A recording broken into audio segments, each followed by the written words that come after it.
Just look at the birds chirping and the mother bird feeding the young ones. Is it not true love? You go to a gaushala, see the cows and the calves. Is it not true love? What type of love are you searching for?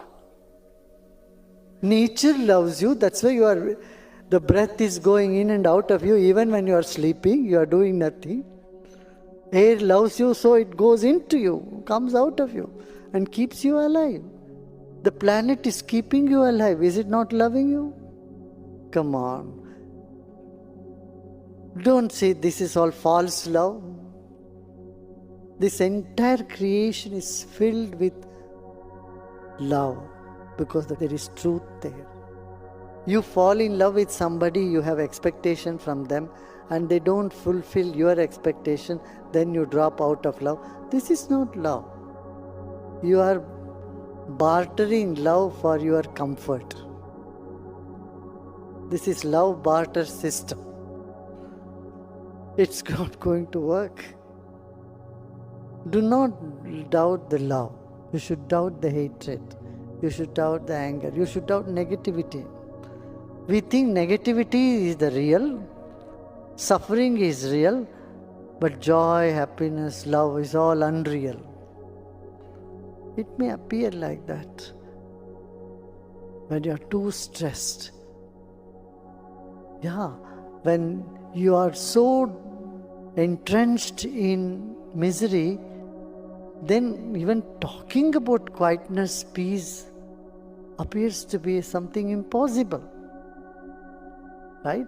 That is why this wisdom is there, this knowledge, these techniques help you to pull you out of that. Rich man realizes there is misery in life. That means he has gone to the peak of prosperity. That's what happened to Buddha. He was a prince. He realized there is misery in life. And misery is not your nature. There is a way to get out of misery, he said. And it is possible to be out of misery. And that is what all these techniques are.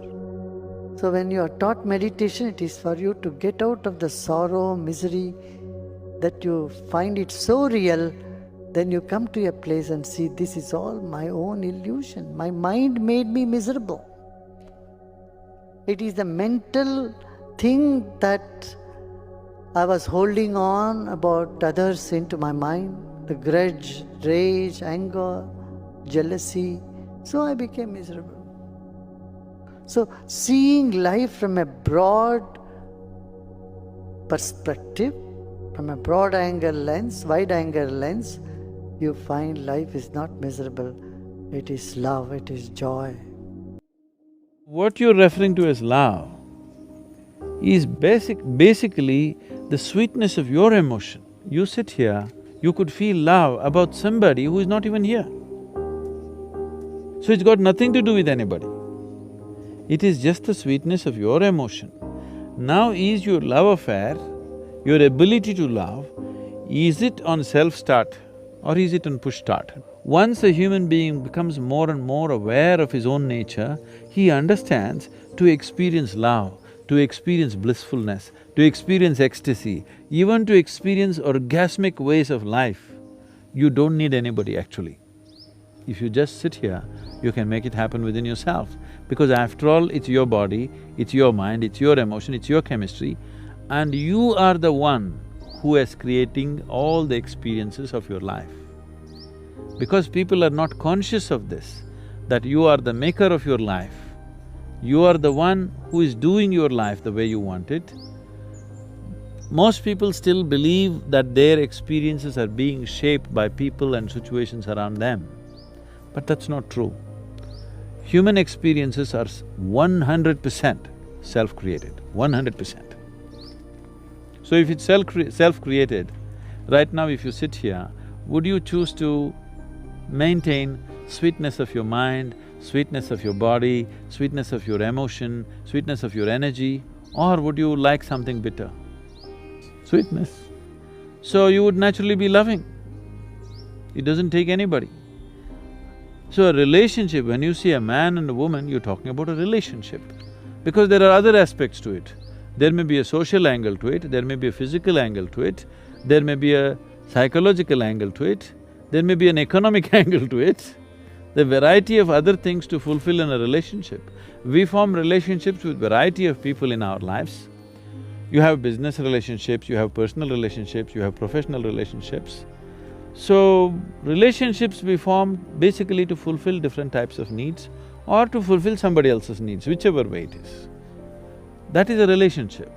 But what you refer to as love is just the sweetness of your emotion. You can use another person to stimulate that within you, or you can be on self-start mechanism.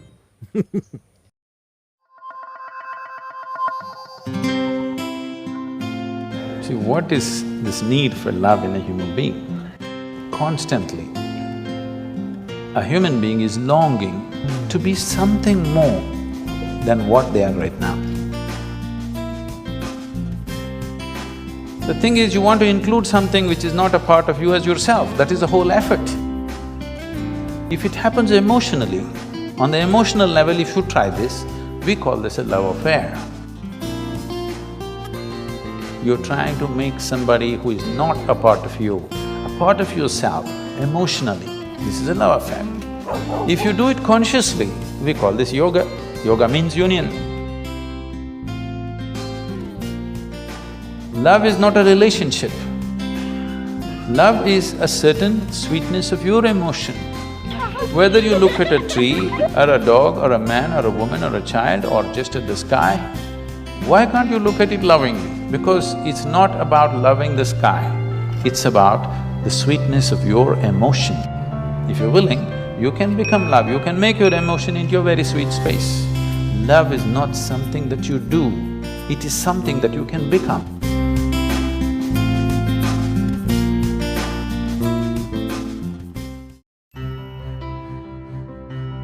For 5 minutes every day, go sit with something that does not mean anything to you. Maybe a tree, or a pebble, or a worm, or an insect.